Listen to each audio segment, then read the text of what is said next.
صباح الخير واهلا وسهلا. هنروح بقى لشرق وغرب القاهره وعايزين نقارن شكل الحياه هنا وشكل الحياه هنا عامل ازاي، ومرايه هنا وفي هنا ولا لا.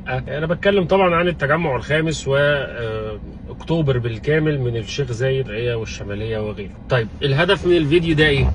ان كده كده الزحف السكاني للمنطقتين معروف، يعني الزمالك، جاردن سيتي، المهندسين، الدقي، دول اللي بيتجهوا ناحيه اكتوبر، وبالاخص يعني لو جاردن سيتي والزمالك هيبقى يا بافري هيلز يا هضبه بالم هيلز هنا. اوكي، ومعروف ان في شرق القاهره مدينه نصر، مصر الجديده، دول اللي بيتجهوا يزحفوا زحف سكاني طبيعي ناحيه التجمع الخامس ومستقبل سيتي والعاصمه الاداريه، ثم الى ان يتم اشعار اخر لو في منطقه ثانيه. يبقى عايزين نعرف مين الاشخاص اللي ممكن تروح هناك ومين الاشخاص اللي ممكن تروح هنا ومين الاشخاس اللي في النص، يعني مثلا سكان المعادي، يعني هو يروح هنا ولا يروح هنا؟ لو انا فرص استثماريه قليله قوي موجوده في التجمع، تكون فين وليه تروح الديستنيشن دي وتتنازل شويه عن منطقه الجولدن سكوير او المناطق اللي انت عمال تفهمك. كل الكونسبتس دي ليها عوامل كتير قوي هنتكلم فيها في المنطقتين. التجمع الخامس ابتدى في سنه 2000 كده،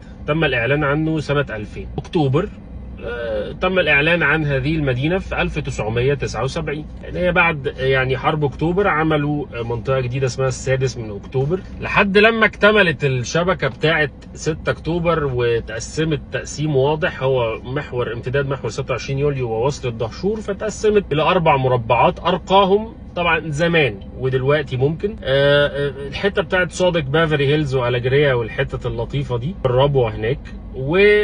وطبعا حديثا او ارقى مربع في اكتوبر من وجهه نظري يعني هو اللي في التوسعات الشرقيه، وهي هضبه بالم هيلز. هذا المربع مصمم ان هو يكون اسكان فاخر بالكامل، مفيش عماره واحده سيبريت، ده من الجهاز عملوا كده. وياسين منصور يمتلك هناك اكتر من 1500 فدان، يعني بكل المشاريع بتاعته زي ما قلنا في فيديو بالم هيلز قبل كده، سوليتير ورويال وبامبو وجولف فيوز وجولف اكستنشن وكراون اكستنشن ونيو جيزه لما كان شريك مع الجمال زمان، كومباوند نيو جيزه وجامعه نيو جيزه وكل الحته اللي هناك دي اصبحت ان هي من ارقى المربعات او المناطق السكنيه في مدينه. طبيعه المنطقتين مختلفه، وحكم ان التجمع الخامس سنه 2000 فالبنيه التحتيه الى حد ما حديثه. كان فيها مشاكل في التجمع، طبعا كان في مشاكل وكلنا كنا بنشوف، بس عشان الكثافه السكانيه زادت شويه فابتدى يعمل توسعه للمواسير بتاعه الصرف والبنيه التحتيه وغيره، اللي هو تم تعديله في التجمع الخامس الى مستقبل سيتي، بقى اصبحت